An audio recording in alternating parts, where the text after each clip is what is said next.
Shalom. Kol halal Yahweh Ba'Shem Shai Ba'Hasham Makakwadash. Double honors unto the apostles, double honors unto the elder bishops. Salutations to all my fellow laborers doing this work in truth and sincerity, risking their lives and their freedom to do so, now more so than ever. To the scattered elect that are scattered around the four corners of the earth, that be like unto the speckled bird, the Israelite foreigners among the heathen that look like the heathen. And to the Akwaf that are listening and learning, to you, I say Shalom. This is your brother Malcolm from the branch of the Great Millstone here in Chicago, coming at you with another lesson in truth. And this is a video that, and it won't be long, but it will be thorough and to the point. This is Tim Wise. Some of you know who he is. I've used a lot of his speeches and his information in the past. This guy tells a half truth. And because what's happening is that some Edomites refuse to acknowledge who we are, even though they know who we are. They know that when we say we are the Israelites, they know that it's true. The evidence is overwhelming. They just refuse to acknowledge it, or they actually just refuse to show it. You know, they see the evidence, they just close they look the other way. They point the camera in the opposite direction of where the evidence is. All right, matter of fact, let me get a scripture. This is Isaiah 25:7, and it reads, "And he will destroy in this mountain the face of the covering cast over all people, and the veil that is spread over all nations." See, because Esau, Edom, when he went about conquering the nations and the people, he was renaming everything, all right, naming them all about himself. And since 1492, when he came into power, he began to, for lack of a better word, whitewash history, all right, because they wasn't using that word white until 1681, all right. That's when that word got written, or that's when it got written into law. They may have been using it verbally prior to that, but when it actually got written into documentation in the paperwork, to where you had this new group of humanity, known as white people, that's something that they made up. But let's go to Psalms 49:11. And it reads, what happened? There it is. And it reads, "Their inward thought is that their houses shall continue forever, and their dwelling places to all generations. They call their lands after their own names." And that's what they do. All right. Or the plot of land that they own, they'll name it after themselves, or some object or whatever. All right. But they have the power to do that. But I'm gonna and you can look at the name "An Evening with Tim Wise," a white anti-racist advocate. All right. Tim Wise, Part 3, The History of Whiteness. Racism, privilege, and denial, healing white America's blind spots. All right, so these are the sort of topics that he talks about, But until you acknowledge that the Negro, Latino, and the Native American are one race of people, different tribes, all right, and then you acknowledge that black is made up just like white is made up, okay, because they're really going hard on this white thing, but they're not talking about this whole black thing. Right, because you can see the background, on the computer screen is white. You can see the backdrop of the top video is black. No one's skin color is either of those things. All right, Tim looks kind of red, kind of pinkish. All right, and so-called black people are really brown, from light, from tawny, which all the way up to swarthy, which were the words that used to be used. Those words were used for most Europeans, all right? The Europeans were once known as swarthy, and I'm going to prove that. I'm going to go to that letter again. There's always someone new. I'm going to read a portion of the letter that Benjamin Franklin wrote. But before I do that, I'm going to play a short video. It's just a few minutes long, literally, of Tim Wise speaking and telling you truths, and then telling you half truths, because he's not telling the truth he gives you one truth about so-called white people, but then he also leads you to believe that they're the actual Europeans, and they're not. White people aren't European. They came from Mount Seir. They took over Europe, and the same way they took over America, the same way they took over Canada, the same way that they took over Australia, they took over Hawaii, and they set themselves up in South America. Because in all those South American countries, the leaderships, the majority of the top leadership in those countries, governments are so-called white people, Spanish-speaking so-called white people. All right. But without any further ado, let's let Tim Wise speak. And this is a TikTok video. As a matter of fact, this is a portion of the second video, the Tim Wise Part 3, The History of Whiteness. This is a portion of that video. I'm not sure if it's Part 1, 2, or 3, but this is from that actual video. So let's let it play. Let me say that again. The whole history of America is the history of rich white men telling not rich white people that their enemies are black and brown. It starts in the colonies of what would become the United States. Let's remember, during the colonial... So he said a lot. So what they would tell you is that the black and brown people in the colonies were not slaves. All right? He's telling you that the rich so-called white people were telling the poor so-called white people that they were poor because of the black and brown people who were just tawny and swarthy. All right? Tawny being a light brown. All right? Swarthy being a dark brown. But they got away from those words because they needed something to control the narrative and separate people who look similar but were different but had melanin. So they came up with the whole black lie. But anyway, let's let them continue. Period, mid-1600s, there was no such thing as white people. True. I know some people who are now called white find that shocking, right? Because they think whiteness is real, right? But whiteness was created. Europeans didn't call themselves white. Okay, it was created in 1681 in Virginia. All right. After the Bacon's Rebellion. All right. Well, all these poor people, and this is very important history, which is why I talk about it so much. It's very important. And, and if you really have an analytical mind and a spiritual mind, there's a lot of power in being able to point out this fact and being able to show Esau Edom, the so-called white man, when he propagated that lie to try and cover himself. When he tried to, when he sought to seek, to hide his counsel. I'm going to grab that scripture too. As a matter of fact, let's go to it now. Let's go to I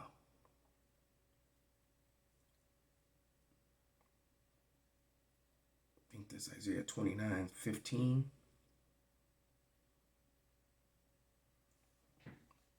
And it reads, "Woe to them that seek deep to hide their counsel from Yahweh, and their works are in the dark. And they say, Who seeth us, and who knoweth us?" So they never knew that, or never conceived the fact that the day would come when we would be able to prove that they made up the title that they call themselves. All right, that they made up whiteness. And then what came with whiteness? White superiority, the false doctrine of Caucasian, Caucasus. All right, or the Caucasian literally means cave dweller. All right, they're the only people that ever lived in the caves. And the truth about it is that they got forced into the caves during the Dark Ages after the fall of Rome. And they don't like to talk about their history because they were forced up there by swarthy and tawny people. All right, the swarthy and tawny people of Europe, who were the ruling class people after the fall of Rome. All right, Constantine and all those guys, the people that they came from, which were not white, they were swarthy and tawny, and they were Israelites. There's a book called The Medieval Empire of the Israelites. All right. And there's a lot of information in that book. And the price of that book is quite high. All right. But let's go back to the video.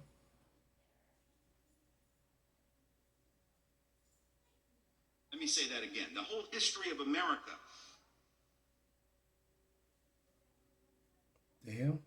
Is the history of rich white men telling not rich white people that their enemies are black and brown. It starts in the colonies of what would become the United States.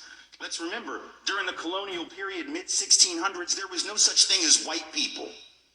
I know some people who are now called white find that shocking, right? Because they think whiteness is real, right? But whiteness was created. Europeans didn't call themselves white. We didn't call ourselves white. We weren't all members of one big happy family. Are you kidding? Have you studied the history of Europe? The history of Europe was about killing each other. That's what we did in Europe. We just killed each other before we figured out there were other people to kill. We just killed each other, right? I mean, that was the...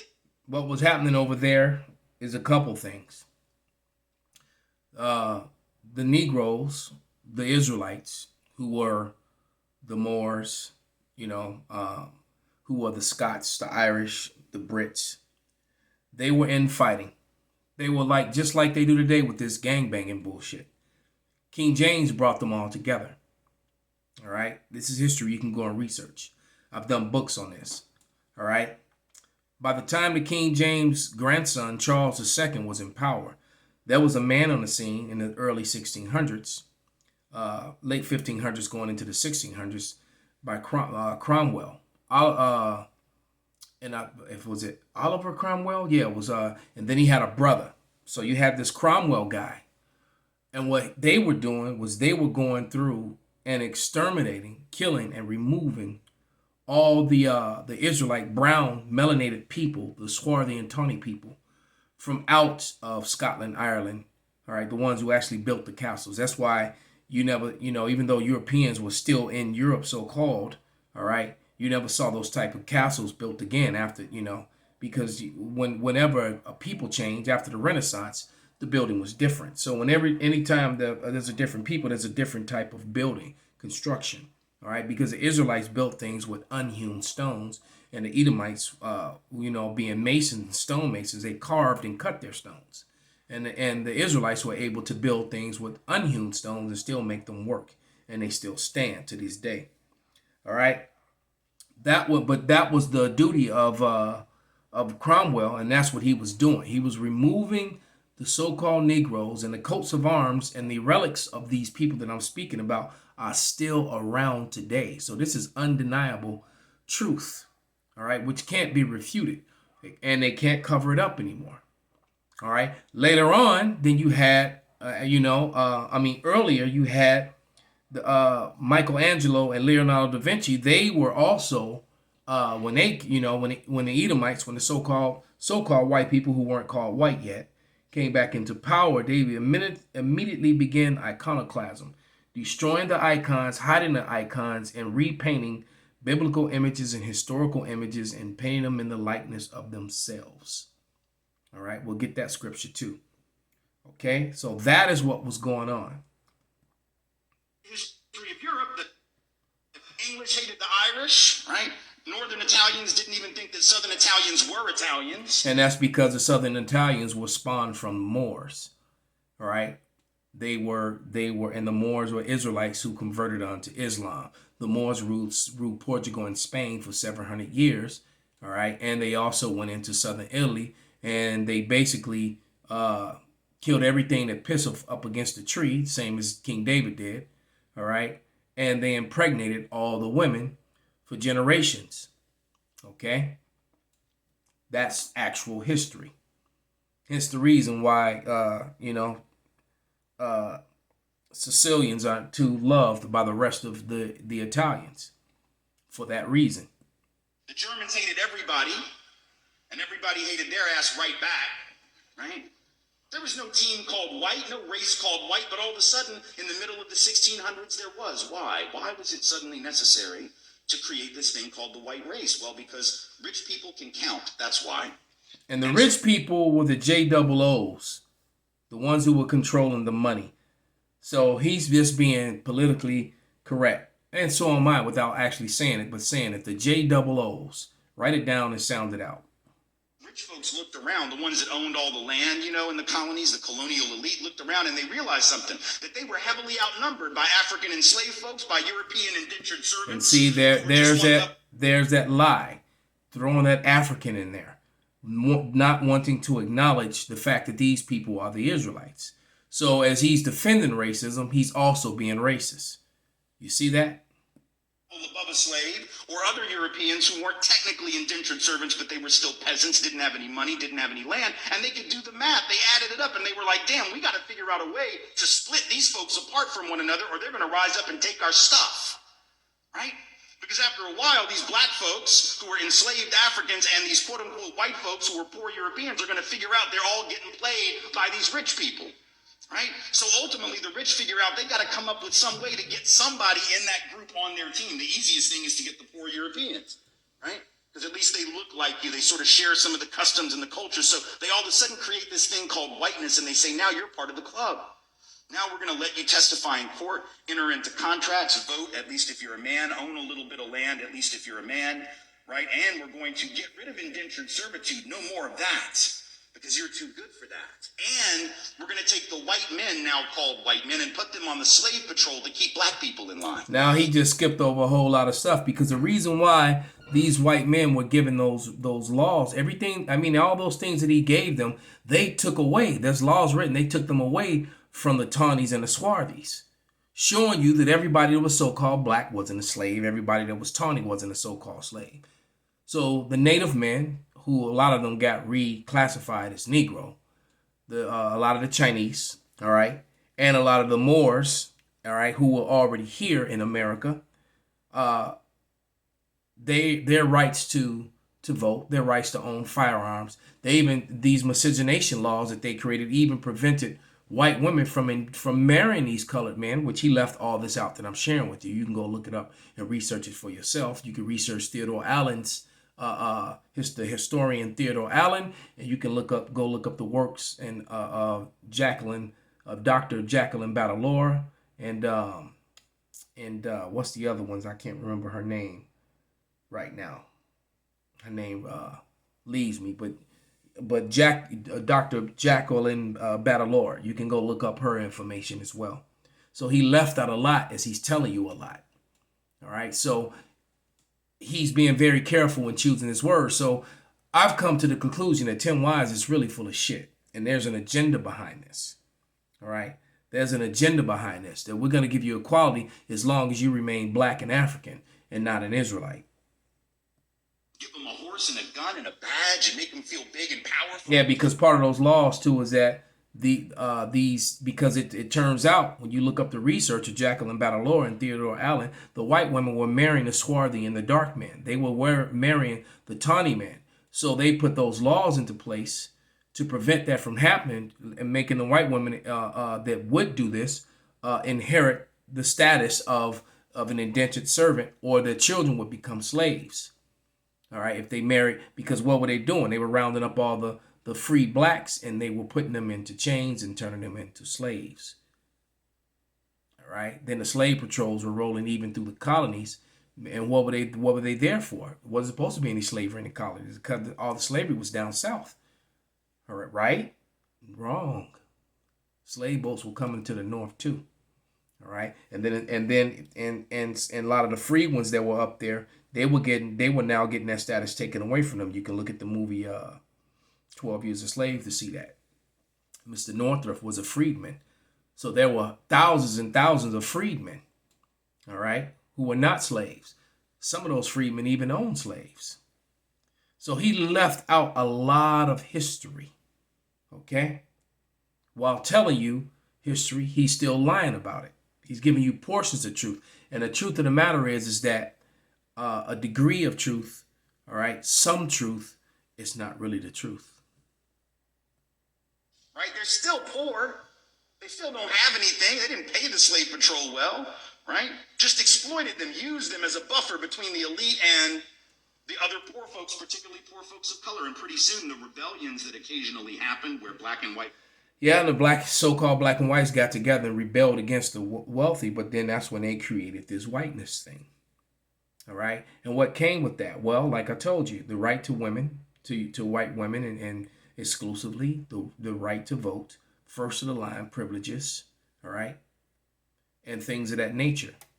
You actually had the law on your side. They even made a law where a man of color, a Tawny or Swarthy, or a black or a brown man, as they would say, couldn't even bring this new so-called white people. They couldn't even bring these people to to justice. They couldn't bring charges against him. So he left out a lot of facts. So let's go to Ben Franklin's letter. All right, when he talks about the color of these Europeans. This is a letter that he wrote in 1751, and I keep saying that this is going to be scrubbed from the internet soon. All right, I'm gonna need to just copy this, at least copy the title and then paragraph 24. But it's called Observations Concerning the Increase of Mankind. And in the 24th paragraph, and I have to give credit to the elder Bishop Taz. He was the first one to put us on to this letter. The first person I heard talk about it. But this is paragraph 24, and I'm going to start at the bottom. It says, actually, just read the whole paragraph. Let me read it quickly. It says, make it bigger so I can see it. Which leads me to add one remark that the number of purely white people, all right, in the world is proportionally very small. All of Africa is black or tawny, all right? Asia chiefly tawny, all right? America exclusive of the newcomers, wholly so. So he just said that Americans were all tawny and swarthy, basically, all right? Outside of the newcomers who were pale, all right? It says, and in Europe, the Spaniards, you hear this? And in Europe, the Spaniards, the Italians, the French, the Russians, and Swedes are generally of what we call a swarthy complexion. That's what you call a black person, all right? They interchanged. They took away the word swarthy and replaced it with black, all right? It says, as are the Germans also. All right, so even in that, and he said everybody hate the Germans and Germans hate everybody. What was going on in Europe was basically gangbanging. Same shit today. Crips and Bloods, folks and people. Same bullcrap. And King James brought all the tribes together. You know, he's like, look, dummies, we all the same people, right? But a house divided cannot stand. That's how we end up, you know. And it was also prophecy. All right, the southern kingdom had to go down. But anyway, let me continue. It says the Saxons only accepted, which was a lie. The Anglo-Saxons, which are the Israelites, were clearly not so-called white. Okay, that's them hijacking and stealing the heritage of the Israelites, who with its English make up the principal body of white people on the face of the earth. Now, this was 1751. So this is, you know, about 70-something years after they started this whiteness thing. So they weren't even called, you know, you go back far enough, they weren't even called white. So Franklin is just lying here. It says, I could wish their numbers were increased.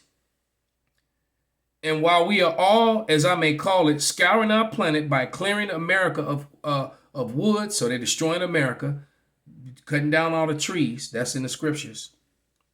All right. And making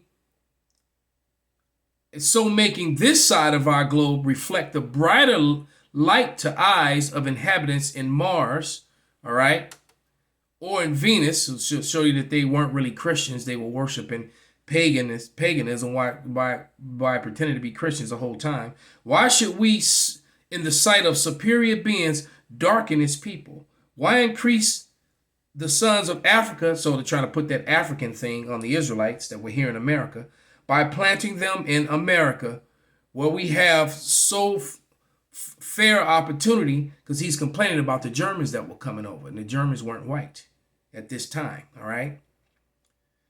So it says, we have so fair an opportunity by excluding all blacks and tawnies of increasing the lovely white and red. See, they're really red. Perhaps because he said the natives were tawny and swarthy, all right?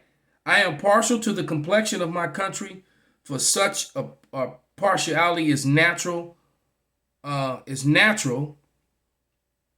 to mankind. So this man was an all-out racist and a liar. So, I mean, so anyway, and so this is where we are. Like I said, that skirt has been lifted, that veil has been lifted, and the truth is in the world. So let's go to 2nd Ezra and finish there. 2nd Ezra 6:27. And it reads, "For evil shall be put out, and deceit shall be quenched. As for faith, it shall flourish. Corruption shall be overcome, and the truth, which have been so long without fruit, shall be declared." All right. With that, I'm gonna give all praises, all honor, and glory unto Yahweh, Bahasham, Yahushai, Bahasham, Wakakadash, Wa Abba, Kwam Yasharala, Shalom.